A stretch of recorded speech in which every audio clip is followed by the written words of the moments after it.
বন্ধুরা, তোমরা কি এই গরমে ভ্যাসলিন লিপস্টিক কি কখনো ফ্রিজে রেখে দেখেছো কি হয়? আর কি দেখেছো তোমরা চার্জারে নেল পলিশ লাগালে কি হয়? তো এরকমই কিছু জানা অজানা কিচেন টিপস অ্যান্ড ট্রিক্স নিয়ে আজকের এই ভিডিওটি।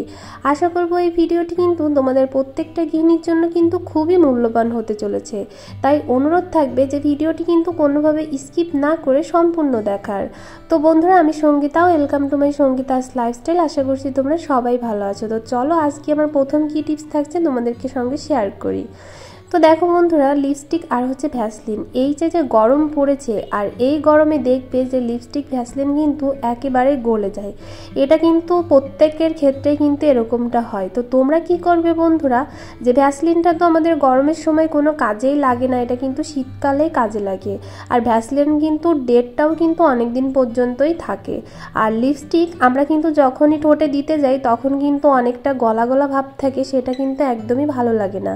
তো তার জন্য তোমরা একটা কাজ করতে পারো। দেখো বন্ধুরা, এরকম সব কয়টা জিনিস একটা পলিথিনে ভরে তোমরা নর্মাল ফ্রিজে রেখে দেবে। তারপরে যখন প্রয়োজন হবে লিপস্টিকটা বেরিয়ে তোমরা ব্যবহার করতে পারবে, আর ভ্যাসলিনটা তোমরা শীতের সময় বের করে ব্যবহার করতে পারবে। তো বন্ধুরা, তোমরা কিন্তু এই টিপসটা অবশ্যই গরমে ফলো করতে পারো। আশা করবো এই টিপসটা তোমাদের প্রত্যেকেরই উপকারে আসবে। তারপর চলে আসি আমার 2 নম্বর টিপসে। বন্ধুরা, আমরা চার্জারে কেন নেল পলিশ লাগাবো, এটাও তো একটা কথা, তাই না? কিন্তু বন্ধুরা, অনেক সময় খেয়াল করবে যে আমরা যখন ফোন চার্জে দিই তখন এই চার্জারে দেখো দুই পাশটা কিন্তু দুই রকম। তখন আমরা কিন্তু অনেক সময় তাড়াহুড়া করে যখন চার্জে তোমার লাগিয়ে দিই ফোনটা, তখন কিন্তু আমরা নাটা দেখে উল্টো পাশ বা এদিক সেদিক করে কিন্তু লাগানোর চেষ্টা করি। এতে কিন্তু আমাদের ফোনের যে চার্জারের যে ঘাটটা আছে সেটা কিন্তু নষ্ট হয়ে যাওয়ার কিন্তু সম্ভাবনা থাকে। কারণ যে জিনিসটা মানে যে পাশের জিনিসটা যে পাশে না সেই পাশে যদি আমরা লাগিয়ে নিই তাহলে দেখবে যে জিনিসটা কিন্তু নষ্ট হয়ে যায়। তার জন্য তোমরা একটা কাজ করতে পারো। দেখো বন্ধুরা, এইভাবে একটা চিহ্ন তোমরা দিয়ে রাখবে। তো যে পাশ উপরে সেই পাশ তোমরা উপরে রেখে দিবে, আর যে পাশ নিচেই তোমরা সেই পাশ নিচেই কিন্তু একটা দিক ঠিক করলে কিন্তু তাহলে কিন্তু মোবাইলের যে চার্জারের ঘাটটা আছে সেটা কিন্তু একেবারেই নষ্ট হবে না। আশা করবো এই টিপসটাও তোমাদের জন্য মূল্যবান। তারপর চলে এলাম পরবর্তী টিপসে। বন্ধুরা, এই যে দেখো কন্টেনারগুলো, আমরা কিন্তু এই কন্টেনারগুলো কিন্তু অনেক কিছুই কিনে এনে থাকি, যেরকম রসমালাই থাকে বা বাজার থেকে কিন্তু অনেক কিছুই এরকম কৌটায় কিন্তু দিয়ে থাকে। তো এই কৌটাগুলো কিন্তু আমরা ইউজ না করে অনেক সময় কিন্তু ফেলে দিই বা কোনো কাজে কিন্তু লাগাই না। তো আজকে আমি তোমাদেরকে দেখাবো এই জিনিসগুলো ফেলে না দিয়ে বা ফেলে দেওয়া জিনিসগুলো দিয়ে আমরা কত সুন্দর একটা কাজ করে নিতে পারি। তো এখানে দেখো এই যে চিকটা, আমি একটা চিক গরম করে নিয়েছি। আর চিকটা গরম করে না আমি এইভাবে হচ্ছে তোমার একটু পুড়িয়ে নিচ্ছি, মানে একটু ছিদ্র করে নিচ্ছি আর কি। তো এটা দিয়েও কিন্তু খুব মূল্যবান একটা কাজ আমরা করব।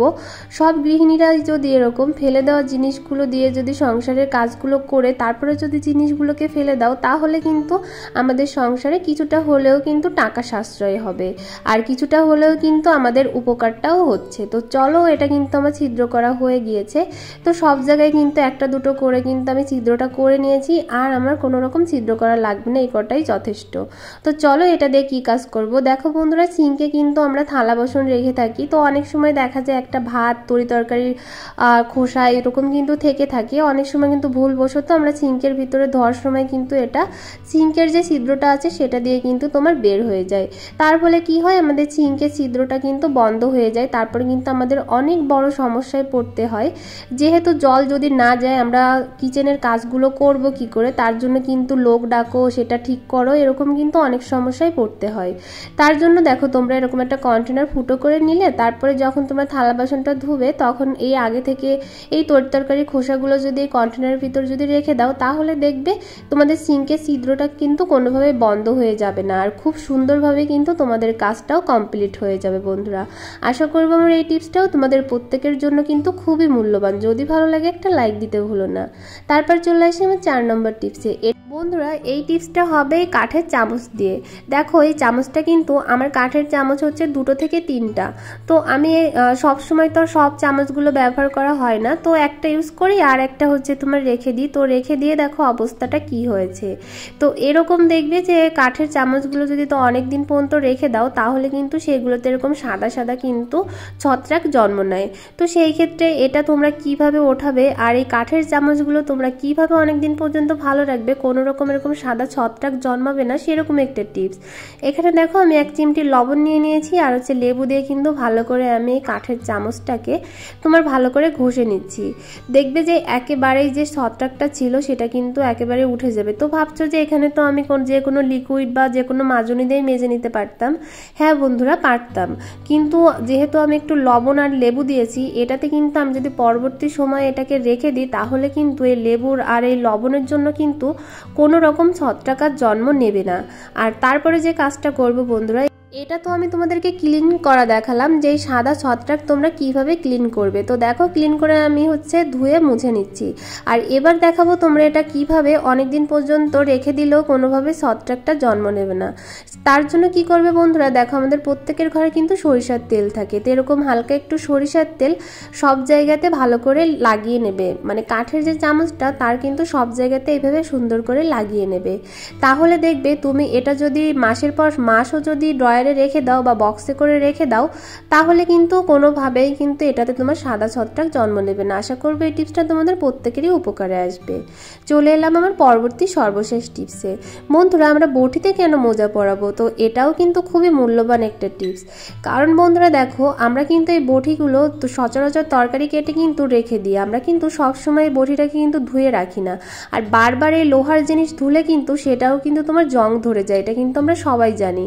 তো তার জন্য আমরা যে কাজটা করব, তো আগে তোমাদেরকে আমি একটু দেখাই। যদি তোমাদের বটিতে এরকম জং ধরে যায় বা জংয়ের যদি সমস্যা থাকে, তোমরা সর্বপ্রথমে একটু লেবু আর একটু লবণ দিয়ে কিন্তু তোমরা পরিষ্কার করে নিতে পারো। তাহলে দেখবে তোমাদের বটিগুলোতে কিন্তু একেবারেই জং ধরবে না। কিন্তু এই কাজটা কিন্তু আমাদের সচরাচর করা কিন্তু প্রত্যেকটা গৃহিণীর ক্ষেত্রে কিন্তু একেবারেই সম্ভব না। কারণ আমরা প্রত্যেকটা গৃহিণী খুবই ব্যস্ত থাকি কিচেনে থাকলে। যে কাজগুলো একটু সহজে করা যায় সেগুলোই কিন্তু আমাদের জন্য অতিরিক্ত ভালো। তো তার জন্য এই কাজটা তোমরা সপ্তাহে একবার করে নিতে পারো, তাহলে কিন্তু কোনো রকম বটিতে জং ধরবে না। আর এবার চলে আসি আমরা বটিতে কেন মোজা পরাবো। দেখো বন্ধুরা, আমরা যখন সচরাচর যখন তরকারি কেটে বটিটা যখন ধুতে পারি না, আর ধুতে গেলে যদি অনেকবার ধোয়া হয় তাহলে কিন্তু জং ধরে যায়। তার জন্য যে কাজটা করবে বন্ধুরা, যে অনেক সময় কিন্তু প্রতিদিন রাত্রে তেলাপোকা টিকটিকি এগুলো কিন্তু আমাদের বটিগুলো যদি বাইরে রেখে দিই তাহলে কিন্তু সেগুলো ঘোরাঘুরি করে। আর পরে যে আমরা যদি নাটা ধুয়ে যদি তরকারি কাটি তাহলে কিন্তু আমাদের শরীরের অনেকটা ক্ষতি হতে পারে, আমরা কিন্তু অসুস্থ হয়ে পড়তে পারি। তার জন্য কি করবে, তোমরা যখনই তরকারি কাটবে, কাটার পরে বটিটাকে ভালো করে মুছে তোমরা এইভাবে পুরনো একটা মোজা পরিয়ে রেখে দেবে। তাহলে দেখবে তোমাদের রোজ রোজ বটিটা ধোয়াও লাগছে না, আর কোনো রকম তোমাদের শরীর খারাপও হবে না। আর বারবার কিন্তু ধোয়ার জন্য বটিটা কিন্তু জং ধরে নষ্টও হয়ে যাবে না। আশা করবো এই টিপসটা তোমাদের প্রত্যেকেরই খুবই উপকারে আসবে। বন্ধুরা, আজকের এই 5টি টিপসের ভিতরে কোন টিপসটা তোমাদের সবথেকে ভালো লেগেছে সেটা অবশ্যই কমেন্ট করে জানিও। যদি ভিডিওটা ভালো লাগে বন্ধুদের মাঝে শেয়ার করো।